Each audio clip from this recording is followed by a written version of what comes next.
ದಕ್ಷಿಣ ಭಾರತದ ಹೆಸರಾಂತ ನಾಗಕ್ಷೇತ್ರ ದಕ್ಷಿಣ ಕನ್ನಡ ಜಿಲ್ಲೆಯ ಕುಕ್ಕೆ ಸುಬ್ರಹ್ಮಣ್ಯದಲ್ಲಿ ಚಂಪಾ ಷಷ್ಠಿಯ ಮಹೋತ್ಸವ ಆರಂಭಗೊಂಡಿದೆ.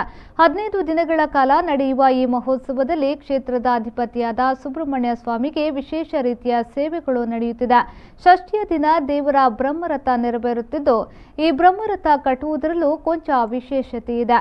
ಸಾಮಾನ್ಯವಾಗಿ ರಥವನ್ನ ನೈಲನ್ ಹಗ್ಗವೋ ಅಥವಾ ಇತರ ಹಗ್ಗವನ್ನ ಬಳಸಿಕೊಂಡು ಕಟ್ಟಲಾಗ್ತದೆ.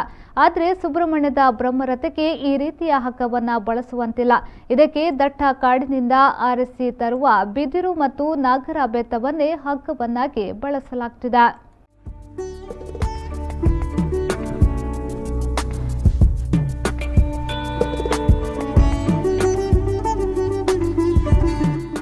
ಸಹಸ್ರಾರು ವರ್ಷಗಳ ಹಿಂದಿನಿಂದಲೇ ಈ ರಥವನ್ನ ಇಲ್ಲಿನ ಮೂಲ ನಿವಾಸಿಗಳಾದ ಮಲೆಕುಡಿಯರೇ ಸಿದ್ಧಪಡಿಸ್ತಾ ಬರ್ತಿದ್ದಾರೆ. ಹುಣ್ಣಿಮೆಯ ದಿನ ರಥ ಕಟ್ಟಲು ಮುಹೂರ್ತ ಇಡಲಾಗ್ತದೆ. ಈ ನಡುವೆ ದೇವರ ಪ್ರಸಾದ, ಅಕ್ಕಿ ಸಾಮಗ್ರಿಗಳೊಂದಿಗೆ ಬಿದಿರನ್ನ ತರಲು ಈ ಜನಾಂಗ ಕಾಡಿಗೆ ತೆರಳಿ 4-5 ದಿನಗಳನ್ನ ಅಲ್ಲಿಯೇ ಕಳೆದು ಬಿದಿರನ್ನ ಆರಿಸಿ ತರುತ್ತಾರೆ. ತಂದ ಬಿದಿರನ್ನ ಹಗ್ಗದ ರೂಪದಲ್ಲಿ ಬಳಸಿ ಹಿರಿಯರ ಮಾರ್ಗದರ್ಶನದಂತೆ ರಥ ಕಟ್ಟುವ ಕೆಲಸದಲ್ಲಿ ತೊಡಗುತ್ತಾರೆ. ಅನಾದಿ ಕಾಲದಿಂದಲೂ ಹಿರಿಯರು ಪಾಲಿಸಿಕೊಂಡು ಬಂದ ಸಂಪ್ರದಾಯವನ್ನ ಮೂಲ ನಿವಾಸಿಗಳು ಇಂದಿಗೂ ಮುಂದುವರಿಸಿಕೊಂಡು ಬರ್ತಿದ್ದಾರೆ. ಬಿದಿರಿನಿಂದ ತಯಾರಿಸಲು ಸ್ಪಷ್ಟ ಕಾರಣವೇನೆಂದು ತಿಳಿಯದಿದ್ರೂ ಕ್ಷೇತ್ರದ ಆರಾಧ್ಯ ದೈವ ನಾಗರಾಜನಿಗೂ ಬಿದಿರಿಗೂ ಅವಿನಾಭಾವ ಸಂಬಂಧವಿದೆ. ಈ ಕಾರಣದಿಂದಲೇ ಬಿದಿರಿನಿಂದ ರಥವನ್ನ ಕಟ್ಟಲಾಗ್ತಾ ಇದೆ. ರಥವನ್ನ ಎಳೆಯಲು ಬಿದಿರಿನ ಬೆತ್ತವನ್ನ ಬಳಸ್ತಾರೆ.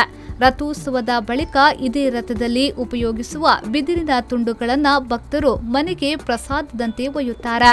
ಈ ತುಂಡನ್ನ ಮನೆಯಲ್ಲಿಡುವುದರಿಂದ ನಾಗಬಾಧೆ ಕಾಡುವುದಿಲ್ಲ ಎಂಬ ನಂಬಿಕೆ ಭಕ್ತರದಾಗಿದೆ.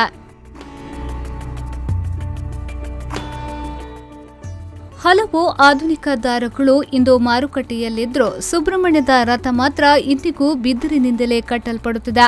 ಆ ಮೂಲಕ ಹಿಂದಿನ ಸಂಪ್ರದಾಯವನ್ನ ಇಂದಿಗೂ ಉಳಿಸುವಂತೆ ಪ್ರಯತ್ನ ಕುಕ್ಕೆ ಸುಬ್ರಹ್ಮಣ್ಯದಲ್ಲಿ ನಡೆಯುತ್ತಿದೆ. ರವೀಶ್, ವಿ4 ನ್ಯೂಸ್ 24/7 ಸುಬ್ರಹ್ಮಣ್ಯ.